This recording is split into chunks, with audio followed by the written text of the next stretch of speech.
तीसरे ज्योतिर्लिंग का नाम है श्री महाकालेश्वर। कालों के काल महाकाल।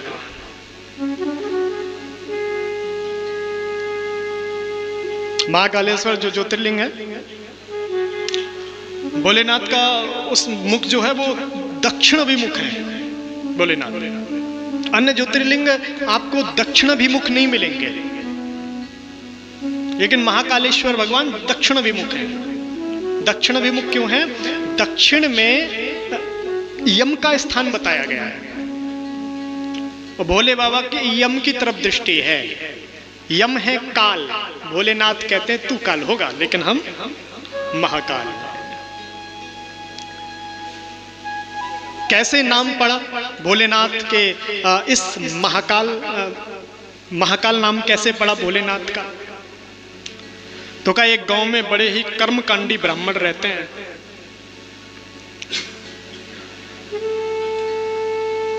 कर्मकांडी ब्राह्मण, और अपने पुत्रों को दिखा दिखा करके खूब पूजा किया करते थे।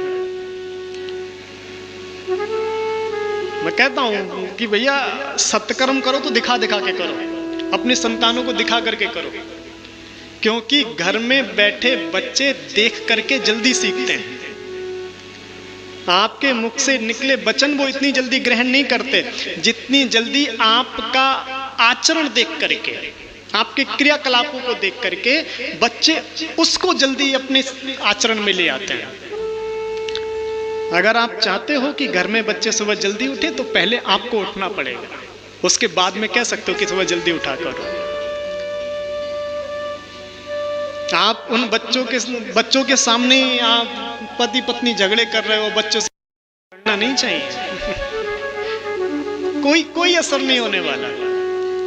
उस बात का प्रभाव होता है जब बात को अपने आचरण में ला करके बोली जाए। एक माता जी गई विवेकानंद जी के पास। विवेकानंद जी से कहा, मेरा ये छोटा सा बालक है, बाकी तो सब ठीक है, पढ़ने में अच्छा है, संस्कारी है, लेकिन महाराज ये मिठाई बहुत खाता है, गुड़ बहुत खाता है, आप समझाओ थोड़ा। आपकी बातों का प्रभाव है, आपके शब्दों में वजन है, आपकी बात मान जाएगा, आपकी बात समझ जाएगा। विवेकानंद जी ने कहा, आज तो नहीं, ऐसा करो आप इसको 1 महीने बाद लेकर के आना। 1 महीने बाद? क्यों? अरे 1 महीने बाद ले आना। चलो ठीक है, जैसी आज्ञा गुरु जी। 1 महीने बाद माता जी आई, कहा आपने 1 महीने बाद बुलाया था, अब मना कर दो इससे। तो विवेकानंद जी ने कहा, बेटा मिठाई मत खाना। ठीक है। मैया ने कहा, जब इतना ही कहना था तो उसी दिन कह देते, 1 महीने का समय देने की क्या जरूरत थी? सोचती रही 1 महीने की, पता नहीं कौन सी क्रिया करोगे यहाँ, कौन कौन सी सामग्री जुटा रहे होगे यहाँ, और आपने 2 शब्दों में काम खत्म कर दिया। विवेकानंद जी ने कहा, उस समय मैं कह नहीं सकता था, और कह देता तो मेरी बात का होता। क्यों? क्योंकि उस समय मैं खुद गुड़ बहुत ज्यादा खाता था। मैंने गुड़ छोड़ा, अब जो मैं कहूंगा उन शब्दों का प्रभाव होगा। तो शब्द अगर आचरण में ला करके बोले जाएं तो उनका बड़ा प्रभाव होता है। तो अब दिखा दिखाकर अपने पुत्रों को कर्मकांड किया करते थे, भगवान की उपासना किया करते थे, अभिषेक किया करते थे। 4 पुत्र थे इनके, देवप्रिया, प्रियमेदा, सुकृत और सुभृत। और प्रता जी के यज्ञ अनुष्ठानों को देख करके इनके मन में भी भगवान से जुड़ने की चाहना, वह कर्मकांड के प्रति रुचि बन गई, और नियम बना लिया प्रतिदिन अभिषेक किया करते थे। प्रतिदिन अभिषेक किया करते थे। पहले तो ये 4 करने वाले थे, फिर 4 से 5 हुए, 5 से 6 हुए, 6 से पता नहीं पूरा गांव कब जुड़ गया, पता ही नहीं चला। ऐसा होता है, घर में एक भगत हो और देखते देखते पूरा घर कब भक्ति में झूमने लग जाए नहीं पता चलता है। मोहल्ले में एक सार्थक भक्त हो जाए, पूरा मोहल्ला कब भगवान के भजन में नहीं पता चलता है। ये भक्ति भी एक छुआछूत ही है। गए वृंदावन, बहुत पब्लिक थी, अचानक से कोई पास में आया और पास में आकर के छींक दिया, और जैसे ही छींका उसके जो कीटाणु थे, जीवाणु थे, लग गए, हमें भी जुकाम हो गया। तो जैसे उसके छींकने से हमारा जुकाम हो गया, बस ऐसा ही भक्त का लक्षण होता है। गए थे वृंदावन, एक सार्थक संत के पास से गुजरे, उसके देह से जो निकल रहे थे भगवान नाम के कण, उन कणों का स्पर्श हुआ, उस औरा में जैसे ही प्रतिष्ठित हुए, मन एकाग्र हुआ और मन से भी भगवान नाम की दिव्य ध्वनि निकलने लगे।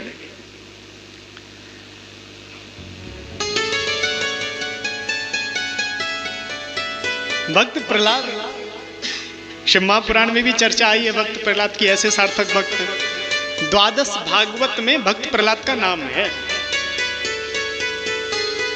देखो, अगर विचार करें तो छोटी सी अवस्था में भक्त ध्रुव ने भी भगवान को प्राप्त किया था। आप शिव महापुराण कथा में ही सुनी रहे हैं, उपमन्यु जी ने भी छोटी सी अवस्था में ही भगवान शिव को प्राप्त किया था। लेकिन 12 भागवत में प्रहलाद जी का नाम आया। प्रहलाद जी का नाम क्यों आया? क्योंकि इनकी भक्ति जो थी ना, वो निष्काम भक्ति थी, कामना रहित भक्ति थी। वही जो दादू जी का मैंने दोहा बोला था, तन भी तेरा, मन भी तेरा, धन भी तेरा, तेरा ये पिंड प्राण, सब कुछ तेरा, तू है मेरा, ये दादू का ज्ञान। सब तेरा प्रभु तू मेरा, और कोई मांग नहीं। अरे निष्काम भक्ति तो परमात्मा निजते हैं। एक भक्त हुआ है अलवेला भक्त, भगवान से जुड़ा था, बड़े भाव से जुड़ा हुआ था। प्रतिदिन का नियम था, ठाकुर जी का दर्शन करने जाता था, आंखों में दिव्य उस सूरत को बसा करके घर वापस आता था। कई वर्षों तक यह नियम चलता रहा। एक दिन अपनी सखाओं के साथ मंदिर में गया, जैसे ही पुजारी जी ने मंदिर के कपाट खोले, पर्दे खोले, जयकारा हुआ, बोल बांके बिहारी लाल के जय। जयकारा हुआ, दृष्टि ऊपर करी, जो सखा थे कहने लगे, देखो देखो आज ठाकुर जी ने क्या दिव्य श्रृंगार किया है।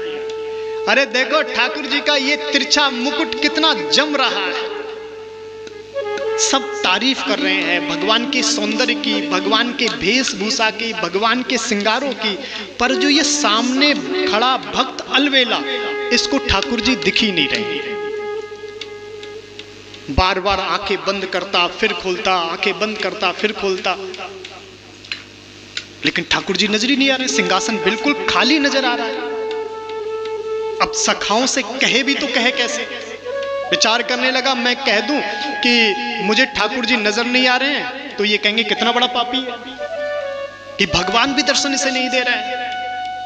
तो संकेतों में पूछता है, भैया भैया तुमने देखो ठाकुर जी के मुकुट की तारीफ तो कर दी, ठाकुर जी की वेशभूषा देखो क्या सुंदर रंग लग रहा है आज। हाँ हाँ भैया, ये जो हरे रंग की पोशाक पहनी इसका क्या कहना।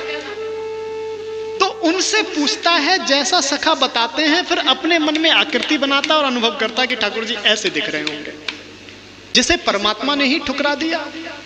और ऐसा यमुना के बैठ गया, जर्जर आंखों से अश्रु बहने लगे, रुदन करने लगा।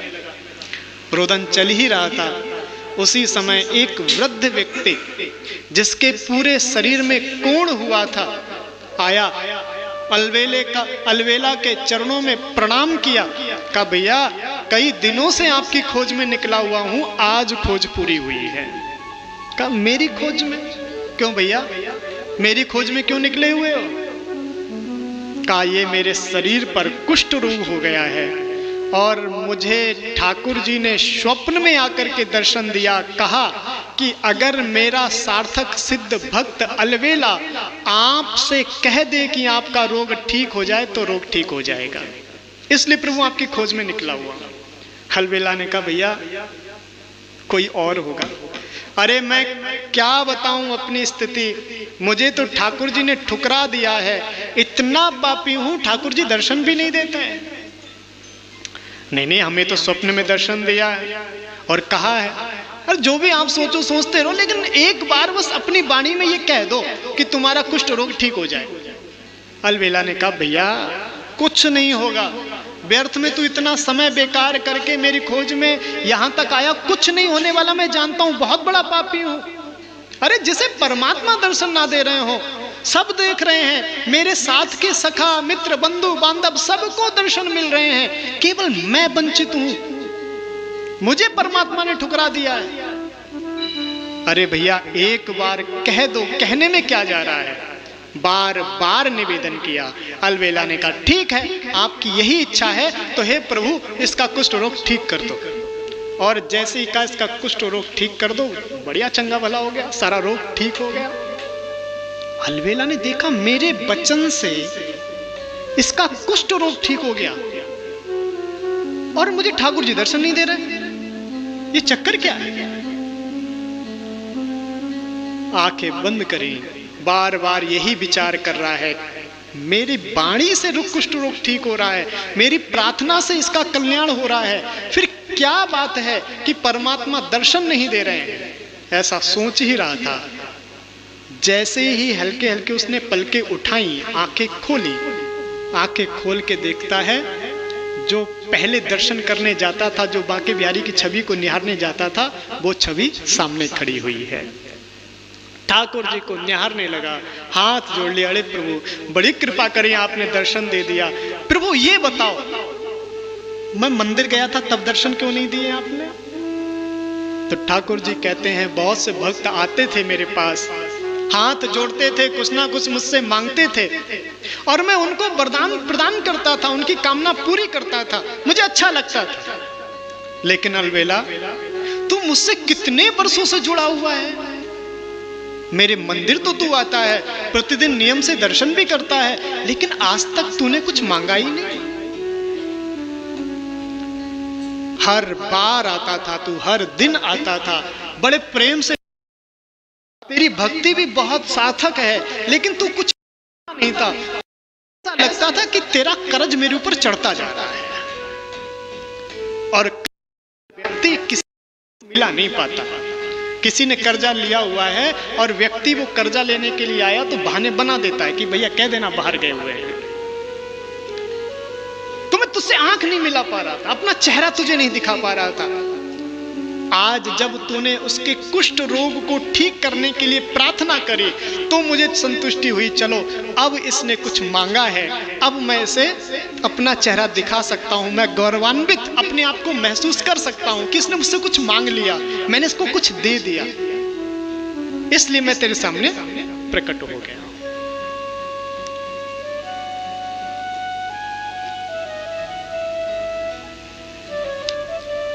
अकारण भक्ति ये बहुत श्रेष्ठ साधन है और भक्त प्रहलाद ने यही अपनाया था, 12 भक्तों में सम्मिलित हुए। यहां जो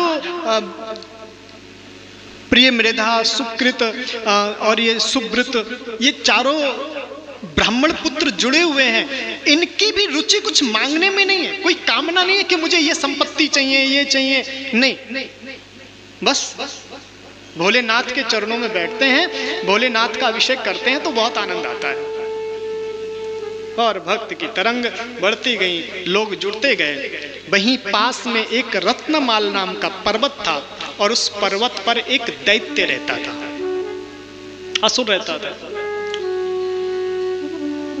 असुर किसे कहते हैं? असुर कोई स्वरूप का नाम नहीं है। दैत्य राक्षस मतलब ये नहीं कि दांत बड़े होंगे उसके, बड़ा विकराल होगा। हाँ ये उधर होते होंगे द्वापर में, त्रेता में, पर आपको लगता है कि कलयुग में खत्म हो गए? हर युग में होते हैं ये। और चलो उस समय तो सुविधा थी, ये देख के पता चल जाता था ये राक्षस है, लेकिन अब पता करना बड़ा मुश्किल है। पहले 2 ग्रहों के बीच युद्ध चलता था, फिर त्रेता आया, 2 देशों के बीच युद्ध चलने लगा, द्वापर आया, दो भाइयों के बीच युद्ध चलने लगा, कौरव पांडव। कलयुग आया। अब कलयुग में एक मनुष्य के बीच ही युद्ध चल रहा है। सद्वृत्ति और असद्वृत्ति एक ही मनुष्य में युद्ध कर रही हैं। तो है कलयुग में भी है। रावण, कंस, पूतना कलिकाल में भी है। रावण कौन? जिसकी दृष्टि ठीक नहीं है, वो रावण है। पूतना कौन? जिसके जीवन में बिल्कुल भी पवित्रता नहीं है, वो पूतना है। कंस कौन? जो खुद भी विमुख है भगवान से और दूसरों को भी विमुख रखना चाहता है।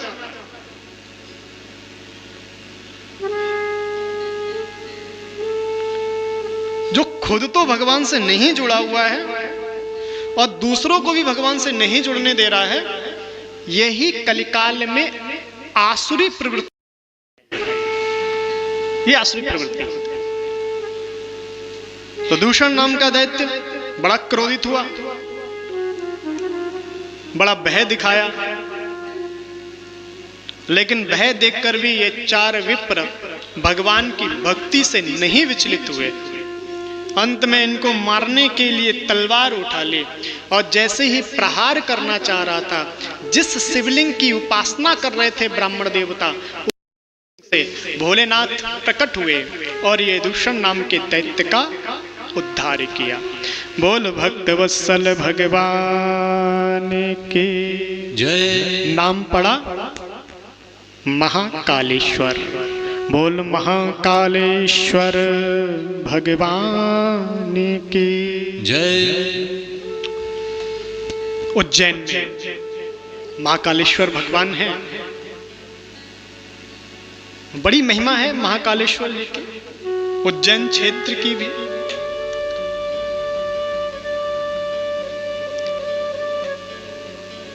महाकालेश्वर को, उज्जैन को 14 लोकों का मध्य माना गया है। 7 लोक नीचे हैं, 7 लोक ऊपर हैं। तो जो मध्य है वो उज्जैन को स्वीकार किया गया है। मध्य उज्जैन है। उज्जैन वही तीर्थ जहां अमृत की बूंदें गिरी हैं। समुद्र मंथन हुआ, कलश निकला, जयंत कलश लेकर के भागे, छीना झपटी हुई। नासिक, प्रयागराज, हरिद्वार, उज्जैन, इन 4 जगह अमृत की बूंदें गिरी, कुंभ का मेला लगने लगा।